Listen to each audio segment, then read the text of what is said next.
पाकिस्तानी सेना ने नियंत्रण रेखा पर भारी calibre Pakistan military also resorted to firing of Thal Sena Zindabad, Vayu Sena Zindabad. नमस्कार।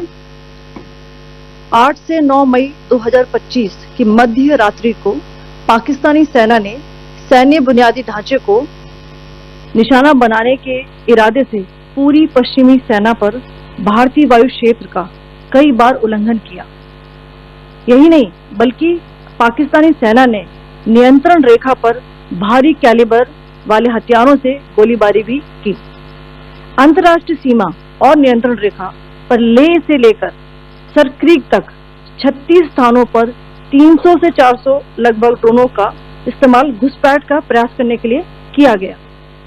भारतीय सशस्त्र बलों ने काइनेटिक व नॉन काइनेटिक साधनों का उपयोग करके इनमें से कई ड्रोन्स को मार गिराया। इतने बड़े पैमाने पर हवाई घुसपैठों का संभावित उद्देश्य वायु रक्षा प्रणालियों का परीक्षण करना और खुफिया जानकारी इकट्ठा करना था। ड्रोन के मलबे की फोरेंसिक जांच की जा रही है। प्रारंभिक रिपोर्ट्स से पता चलता है कि वे तुर्की के असीस गार्ड सोंगर ड्रोन्स हैं। इसके उपरांत रात में पाकिस्तान के एक सशस्त्र यूएवी ने भटिंडा सैन्य स्टेशन को निशाना बनाने की कोशिश भी की, जिसे पकड़ा गया और उसे निष्क्रिय कर दिया गया। पाकिस्तानी हमले के जवाब में पाकिस्तान में 4 हवाई रक्षा स्थलों पर सशस्त्र ड्रोन लॉन्च किए गए। इनमें से एक ड्रोन एडी रडार को नष्ट करने में सक्षम रहा।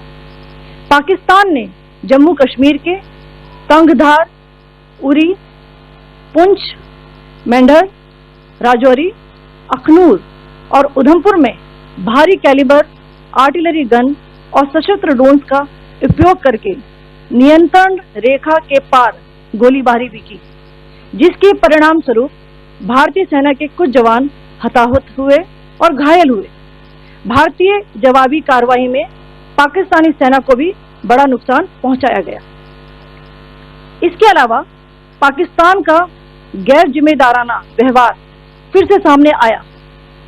7 मई 2025 को रात 8:30 बजे एक असफल अकारण ड्रोन और मिसाइल हमला करने के बावजूद पाकिस्तान ने अपना नागरिक हवाई क्षेत्र बंद नहीं किया।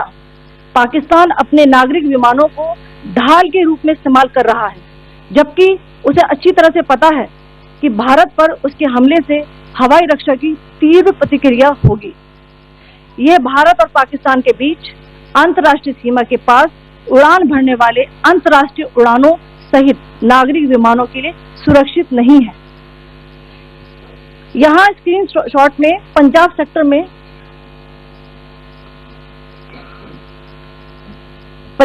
में हाई एयर डिफेंस अलर्ट स्थिति के दौरान एप्लीकेशन फ्लाइट रडार 24 का डेटा दिखाया गया है। जैसा कि आप देख रहे हैं यहाँ पर भारतीय पक्ष का हवाई क्षेत्र घोषित बंद के कारण नागरिक हवाई यातायात से पूरी तरह से रहित है। कराची और लाहौर के बीच के हवाई अड्डे मार्ग पर नागरिक एयरलाइंस उड़ान भर रही है। हाई अलर्ट किया गया है विमान फ्लाइनेस एविएशन का एयरबस 320, जैसा कि आप यहाँ देख रहे हैं, जो कि शाम को 5:50 बजे दमम से शुरू हुआ और रात को 9:10 बजे लाहौर में उतरा। ये सारा डिटेल्स आप यहाँ देख रहे हैं। ये डिटेल्स यहाँ लिखा हुआ है। Can you see this?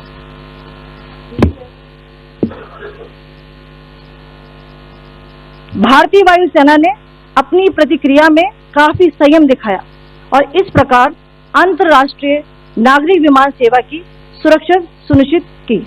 धन्यवाद। जय Hind.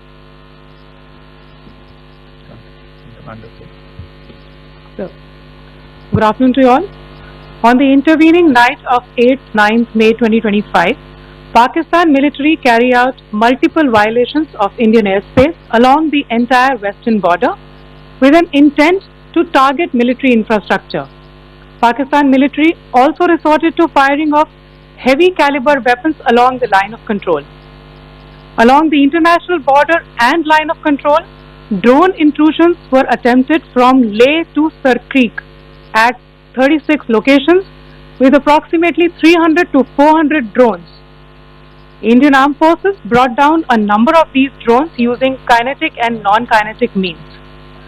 The possible purpose of these large-scale aerial intrusions were to test the AD systems and gather intelligence. Forensic examination of the drone debris is being undertaken. Preliminary reports suggest them to be of Aziz Guard Songa drone of Turkey. Later in the night, an armed UAV of Pakistan attempted to target Bhatinda military station, which was detected and neutralized. In response to the Pakistani attack, armed drones were launched at 4 air defense sites in Pakistan. One of the drones was able to destroy an AD radar. Pakistan also carried out artillery shelling across the line of control using heavy caliber artillery guns and armed drones at Kandahar, Uri, Poonch, Mendhar, Rajouri, Akhnur and Udhampur in Jammu and Kashmir area, which resulted in some losses and injuries to Indian Army personnel. Pakistan Army also suffered major losses in Indian retaliatory fire. Additionally, Pakistan's irresponsible behavior again came to fore. Pakistan did not close its civil airspace despite it launching a failed unprovoked drone and missile attack on 7th May at 8:30 hours in the evening. Pakistan is using civil airliners as a shield, knowing fully well that its attack on India would elicit a swift air defense response. This is not safe for the unsuspecting civil airliners, including the international flights which were flying near IB between India and Pakistan. The screenshot we just showed and we shall share with you, it shows the data of the application Flight Radar 24 during a high air defense alert situation in the Punjab sector. As you have seen, the airspace on the Indian side is absolutely devoid of civil air traffic due to our declared closure. However, there are civil airlines flying the air route between Karachi and Lahore. Amongst the other civil aircraft that you can see, we have highlighted an aircraft which is Airbus 320 of Flynas Aviation, which was originated from Dammam at 1750 hours and landed later at Lahore at 2110 hours in the night. Indian Air Force demonstrated considerable restraint in its response, thus ensuring safety of international civil carriers. Now Sena Zindabad, Hal Sena Zindabad, Vayu Sena Zindabad, Vande Mataram, Vande Mataram, Bharat Mata ki Jai, Are bolo bolo Bharat Mata ki Jai, Are bolo bolo Bharat Mata ki Jai, Vande Mataram, Vande Mataram, Zindabad, Zindabad, Bharatiya Sena Zindabad, Bharat माता की जय, भारत की सेना की जय, भारत की सेना की जय, भारत माता की जय, भारत माता की जय, जिंदाबाद जिंदाबाद जिंदाबाद, आवाज दो, भारतीय सेना तुम आगे बढ़ो, हम तुम्हारे साथ हैं, भारतीय सेना तुम आगे बढ़ो, चलो चलो